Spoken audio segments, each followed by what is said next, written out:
लो बच्चों, आज हम हिंदी में पाठ 18 हार नहीं होती पढ़ेंगे।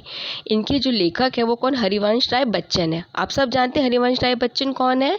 जो अमिताभ बच्चन है उनके क्या है, वो पिताश्री हैं। यह कविता बहुत ही अच्छी और बहुत ही प्रसिद्ध है ना। तो जो हरिवंश राय बच्चन का जो जीवन परिचय वो है, इनका आरंभिक जीवन बच्चन का मतलब हरिवंश राय बच्चन का जो जन्म है वो क्या था, 27 नवंबर सन 1907 को इलाहाबाद से सटे प्रतापगढ़ जिले के एक छोटे से गांव बाबूपट्टी में एक कायस्थ परिवार में हुआ था।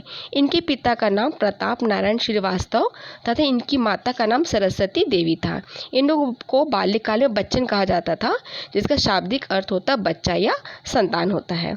अब 18 हार नहीं होती, इसका क्या पढ़ेंगे, अर्थ पढ़ेंगे। बहुत ही अच्छी कविता, आप इसे ध्यान से सुनेंगे। कविता है, लहरों से डरकर नौका पार नहीं होती, कोशिश करने वालों की हार नहीं होती।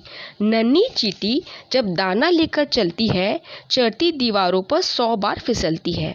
मन का विश्वास रगों में साहस भरता है, चढ़कर गिरना गिरकर चढ़ना न अखरता है।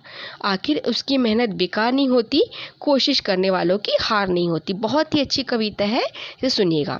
संदर्भ यानी कहाँ से ली गई है? प्रस्तुत कविता की पंक्तियाँ हमारी पाठ्य पुस्तक भारती की हार नहीं होती नामक पाठ से ली गई है। इसके रचयिता श्री हरिवंश राय बच्चन जी हैं। इनमें प्रसंग है, क्या बताया गया है इस कविता में? जो बताया गया है वो लगातार कोशिश करने के लिए कहा गया है कि अगर आप कोशिश करेंगे तो सफलता अवश्य मिलेगी। प्रस्तुत पंक्तियों में कवि कह रहे हैं कि जिस प्रकार लहरों से डरकर नाव को किनारे नहीं पहुंचाया जा सकता, लहरों से जूझकर ही नाव को किनारे पे लाया जा सकता है। अगर आप किनारे पे ही खड़े रहेंगे तो कभी आपकी नाव पानी होगी। उसी प्रकार लगातार कोशिश करने वालों की कभी हार नहीं होती, उन्हें सफलता हमेशा मिलती। इंग्लिश में बोलते हैं ना, ट्राई ट्राई अगेन। वैसे ही जब छोटी सी चींटी दाना लेकर दीवार पर चढ़ती है तब वह बार बार फिसलती है। आपने देखा कोई चींटी है, छोटी सी रहती है, इतनी बड़ी वो सामान को अपने से लेकर वो जाती रहती है, पर हर बार नए जोश के साथ वह पुनः दीवार पर चढ़ती है। आखिर अंत में उसकी मेहनत जीत जाती है और वह दीवार पर चढ़ जाती है। उसी प्रकार कोशिश करने वालों को कभी न कभी सफलता अवश्य मिलती है। फिर आगे बोलते हैं, डूब क्या सिंधु में गोताखोर लगाता है, जा जाकर खाली हाथ लौटकर आता है।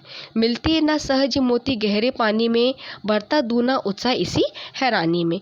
मुट्ठी उसकी खाली हर बार नहीं होती, कोशिश करने वालों की हार नहीं होती। इसमें वही है कि इसमें क्या गया है, मेहनत को महत्व दिया गया है। प्रस्तुत पंक्तियों में कवि कह रहे हैं कि सागर में गोताखोर यानी जो कि पानी के अंदर डुबकी लगाते हैं उनको बोलते हैं। बार बार डुबकियां लगाता है और खाली हाथ वापस आता है, पर है ना, उसको मोती बहुत ही मुश्किल से मिलते हैं, बहुत ही अंदर एक सीप के अंदर रहते हैं, तो हर बार तो उनको मिलता नहीं है ना। वो फिर बार बार कोशिश करते हैं और गहरे पानी में जाते हैं और उसे मोती मिल जाता है। इसी प्रकार बार बार कोशिश करने से उसे मंजिल मिल ही जाती है। कवि कहते हैं कि कोशिश करने वालों की हार नहीं होती, उसे सफलता अवश्य मिलती है। फिर आगे वो कहते हैं, असफलता एक चुनौती है। बहुत ही अच्छी लाइनें हैं। स्वीकार करो क्या कमी रहेगी, देखो और सुधार करो। जब तक ना सफल हो नींद चैन त्यागो तुम, संघर्षों का मैदान छोड़ मत भागो तुम। कुछ किए बिना ही जय जयकार नहीं होती, कोशिश करने वाले की हार नहीं होती है। कवि कह रहे हैं कि असफलता को चुनौती की तरह स्वीकार करो। आपने देखो जितने भी बड़े लोग हैं हमेशा शुरू में असफल हुए हैं, पर बार बार कोशिश करने पर वो सफल हुए हैं। इसलिए हमें भी जितनी हमेशा कोशिश करना चाहिए। कवि कहते हैं कि असफलता को एक चुनौती की तरह स्वीकार करो। सफलता के मार्ग में क्या कमी आएगी इसे देखो, जो आपका कमी रहेगी उसे आपको सुधारना है, अपने रास्ते को नहीं बदलना है।